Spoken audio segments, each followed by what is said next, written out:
ये बताइएगा कि एक तरफ बुशरा बीबी जब जेल से रिहा होती हैं तो ये खबरें गर्दिश करती हैं कि शौकत खानम उनको चेकअप के लिए लेके जाया जाएगा। फिर जब हम बनीगाला पहुँचते तो वहाँ से एक काफ़िला उनको लेके केपी चला जाता है।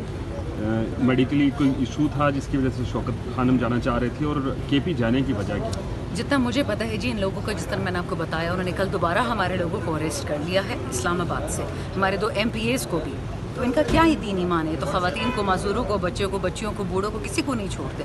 अच्छा है कि वो एक पनाह उन्होंने मिल गई, एक अच्छी जगह उनको मिल गई, क्योंकि अब इनको अगर दोबारा उठा ले फिर खान को ब्लैकमेल करेंगे, तो बेहतर है कि ये इसी तरह हो। Thank you. के अंदर जो PMLN ने और जो पीपल्स पार्टी ने इंसानी हकूक़ का हाल कर दिया है, जो उन्होंने जुडिशरी का हाल कर दिया है, पाकिस्तान में इंसाफ इतना नापैद हो गया है कि अगर कोई बेगुनाह खातून 9 महीने बेगुनाह जेल काटने के बाद भी ज़मानत के ऊपर बाहर आ जाए तो उसको भी डील का हिस्सा करार देते हैं। इससे आप अंदाज़ा लगाएं कि पाकिस्तान में इंसानी हकूक़ कहाँ तक चले गए हैं। आईनी तरीन के वजह से बताइएगा, आप पर कितना प्रेशर था, क्या कुछ ऑफर किया गया आपको? कोई बात नहीं, हमेशा खान के साथ खड़ी रहूँगी। ये मुझे अपनी इंसल्ट फील होती है कि अगर मैं वो बात कहूँ कि डील की ऑफ़र हुई थी, या टेरराइज़ किया गया था, या ख़ानदान को हरास किया गया, या फिर ये कि कारोबार को नुकसान पहुँचाएगा। कोई बात नहीं, वक्ती खौफ का मतलब ये नहीं है कि मैं खान साहब को छोड़ दूँ। कब आ रहे हैं खान साहब वापस? देखें, बुशरा बीबी साहिबा बेगुनाह 9 महीने के बाद जेल से रिहा हुई है, ज़मानत हुई है। वैसे तो हमें उनके पिछले 9 महीनों का हिसाब लेना चाहिए कि क्यों उनको बेगुनाह जेल में डाला गया। अलीमा आपा और उज़मा बीबी, आज सुबह मैं खुद ATC कोर्ट में गई थी।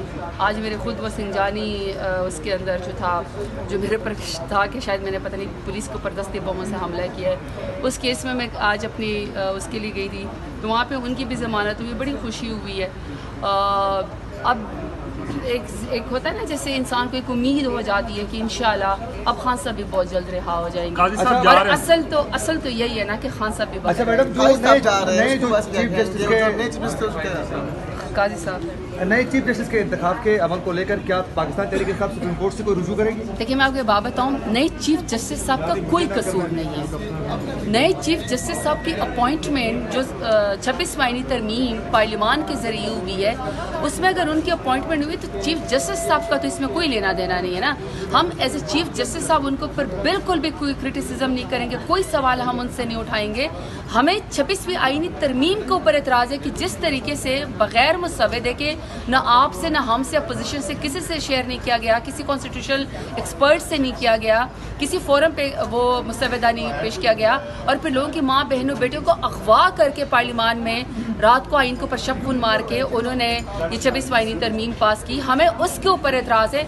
नए चीफ जस्टिस के साहब के बारे में बिल्कुल में कोई एतराज़ नहीं है। तरमीम के खिलाफ ही अदालत से रुजू करेंगे, ये अभी आपको पार्टी फैसला करके फिर बताएगी इंशाल्लाह। साहब, नवाज शरीफ साहब, मरियम नवाज, वो भी कई अर्सा तक जेल में रही। बिस्मिल्लाहिर्रहमानिर्रहीम। 2 सवाल आपने पूछ लिए। PTI ने ना NRO मांगा है, ना NRO किसी को देगा, इंशाल्लाह वक्त वक्त की बात है।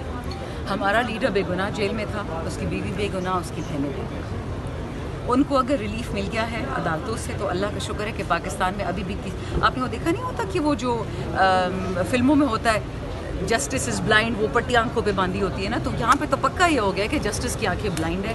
अल्लाह का शुक्र है एक नया चीफ जस्टिस आ रहे हैं, अंधेरे ख़त्म हो रहे हैं। आज काजी फाइज ऐसे का आखिरी दिन है पाकिस्तान में चीफ जस्टिस का, बट आई थिंक उनको इस मुल्क से भी अब चले जाना चाहिए, क्योंकि अब अगर वो कहीं नज़र आए तो उनका भी जनरल बाजवा वाला हाल होगा, तो बेहतर है कि वो ना ही नज़र आए। बुशरा बीबी सियासी सरगर्मियों का हिस्सा रहेंगी? उससे पहले आपको एक और सवाल पूछा था कि जो रिलीफ मिल रहा है PTI को, कोई रिलीफ नहीं मिला। कल हमारे 2 MPs को रीअरेस्ट कर लिया गया, पेशावर में, इस्लामाबाद में लियाकत खान को और अनवर ज़ैद को, और साथ में हमारे TMA, हमारे रेस्क्यू 1122 और साथ में पुलिस एहलकारों को दोबारा बेल मिलने के बाद अरेस्ट कर दिया इस्लामाबाद पुलिस ने। कोई रिलीफ नहीं दे रहे, ये 2 नंबरी लोग हैं। इन्होंने भी 27वीं 28वीं तरमीम उस दिन फैसल वार्डा ने बोला है कि हमने और निकालनी है, सुना है कि उन्होंने और नंबर पूरे करने हैं, हमारे MNAs को और लोगों को मजीद उठाएंगे, कुछ नहीं पता। रही बुशरा साहिबा की सियासी सरगर्मी, देखें जिस तरह खान की बहनें जब वो जेल में थे तो बाहर आके हमें उनका मैसेज देती थी किसी जलसे का, किसी भी चीज़ का, तो इसी तरह अगर उनकी बीवी को भी खान साहब ने इजाज़त दी हो कि आप सियासी बात करें तो सर आंखों पे, चाहे वो बहनें हो बीवी हमारे लिए तो एक है। अलबत्ता कल उमैर न्याजी भाई जो MNA है हमारे मियाँ वाली से, उन्होंने ये बात कही, उनसे सवाल किसी ने पूछा तो उन्होंने कहा कि देखिए खान साहब ने अपनी ना बहनों के लिए ना अहलिया के लिए कभी भी अपनी फैमिली को इनकरेज नहीं किया कि वो सियासत में आए, मौरूसी सियासत उनको नहीं पसंद। इससे ज़्यादा मुझे नहीं मालूम। अच्छा मैडम, आप पुरानी सियासतदान हैं, क्या समझती हैं कि पीटीआई को अपनी रविश तब्दील अब करनी होगी? ये जो धरना एहतजाज की सियासत से निकल कर फिर खान साहब का कोई नया रास्ता निकालना होगा जिससे वो बाहर आ सके। देखिए, माशाल्लाह जो खान का असली फॉलोअर है वो झूठ नहीं बोलता, ड्रामा नहीं करता, कत्ल नहीं करता, मिलिटेंट विंग नहीं बनाता, चोरी नहीं करता, भत्ते नहीं लेता। तो अगर पीटीआई ने अपने रास्ते बदल लिए तो हम में पीपल पार्टी में एमक्यूएम और पीएमएलएन में फ़र्क क्या रह गया? हम भी की तरह चोर डाकू हो गए, कत्ल वाले, जुडिशल किलिंग्स वाले। अल्लाह हमें कभी हमारे रास्ते ना बदले, अल्लाह हमें हिम्मत दे।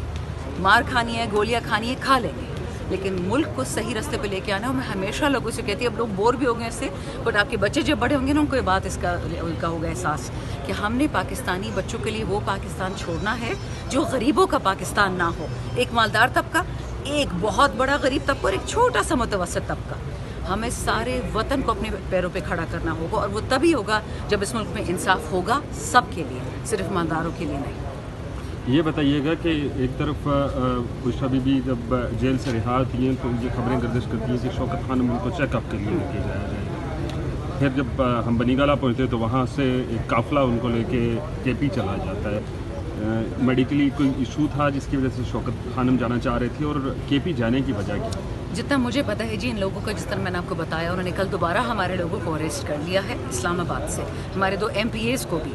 तो इनका क्या ही दीन ईमान है? तो ख़वातीन को, माजूरों को, बच्चों को, बच्चियों को, बूढ़ों को, किसी को नहीं छोड़ते। अच्छा है कि वो एक पनाह उन्होंने मिल गई, एक अच्छी जगह उनको मिल गई, क्योंकि अब इनको अगर दोबारा उठा ले फिर खान को ब्लैकमेल करेंगे, तो बेहतर है कि ये इसी तरह हो। Thank you.